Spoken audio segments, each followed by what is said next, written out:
So Saudi and other oil giants announced surprise production cuts. Saudi Arabia and other major oil producers on Sunday announced surprise cuts totaling up to 1.15 million barrels per day from May until the end of this year, a move that could raise prices worldwide.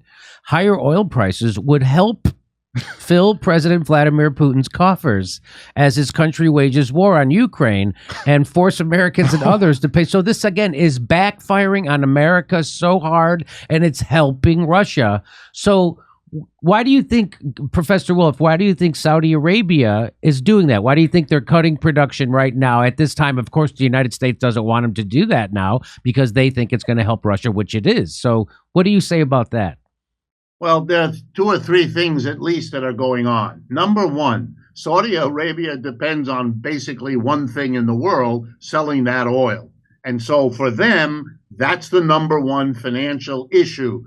Can we get more money for the oil? Since inflation is global, since Saudi Arabia buys a lot of stuff from Europe and the United States, and I want to remind everyone, we have an inflation here that's making everything Saudi Arabia buys here more expensive, and the inflation rate in Europe is higher than it is here, roughly an average of about 10%, which is considerably more than here. Saudi Arabia is facing rising prices and so reacts by saying, if we're going to have to pay more, then they're going to have to pay more for the oil that we produce and deliver to the rest of the world. That's the first reason. The second one you already point to.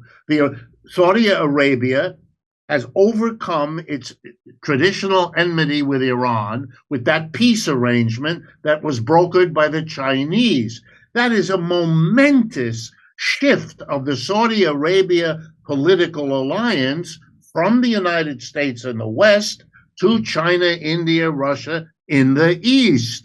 And if it helps Mr. Putin, that strengthens the alliance that they're trying to build. So, of course, they will do it. But there's a third reason, because the United States is still such a big player in the world that you have to understand that as the United States is having trouble, it tries to solve its own problems at the expense of the rest of the world. Yeah. So, number one, there are two things we did. Number one, we released oil from the reserves that are kept in those salt mines in the South here in the United States. I forget the initials for it, but it's the reserve of oil. When the price of gas was high, Mr. Biden, to look better for the midterms, took oil that we have on reserve, so the United States should never be caught without a stockpile of oil, and sold it into the market because that depressed the price at the pump for gasoline, and it would help him politically. Okay, but that depressing of the price, that hurt the Saudis, and they complained about it. And Mr. Biden said, tough. Ooh, interesting. Then there was the second thing that happened that was just as important. The United States has for decades now subsidized in all kinds of ways that whole fracking business that brings oil up and makes the United States a big player in the world oil market. And that was seen as a direct threat to the Saudi position because they used to be, the powerhouse in the global oil market, which the United States undercut by developing its own. And the Saudis have always been angry. So now this was their way to kind of do a little bit of, let's call it payback. Jack up the price, which is good for them.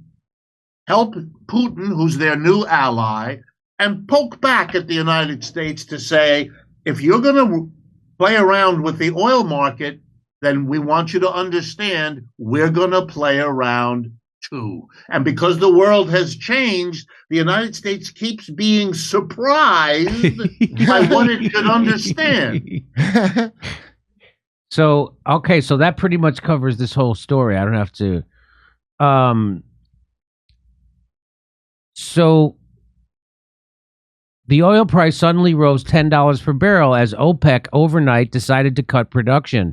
This will further aggravate inflation in the European Union and the United States. It'll spike food prices, and central banks will have to raise interest rates again. What a mess. And then the Saudis and the Russians, they're laughing their heads off. There they are. Yeah. They are now able to do things they couldn't do. They've learned the ancient lesson. If there's a big player in the room, which was the United States, and if none of you can separately confront him, then you have to get together. And that means that the big guy has to understand you now live in a multipolar world. You have to work out relationships. You got to pay to get that done. You can't just take. You have to give as well as take. You have to reach agreements.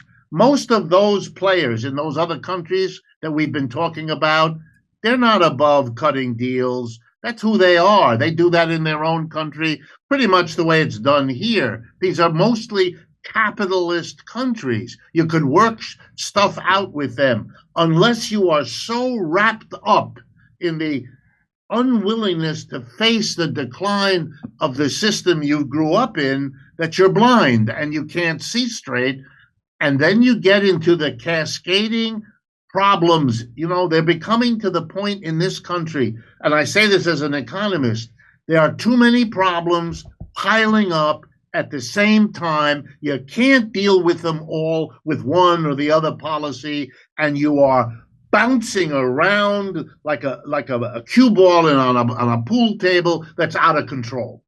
Go to jimmydore.com to see my new stand-up special, COVID Lies Are Funny. For only $10, you get to become a premium member, too. And come see us do our live shows. We're going to be doing stand-up comedy in Milwaukee, Nashville, Honolulu, Los Angeles, Northampton, Massachusetts, Syracuse, New York, Cohoes, New York, Hartford, Connecticut, Baltimore, Maryland, and more. Go to jimmydore.com for a link for all those tickets.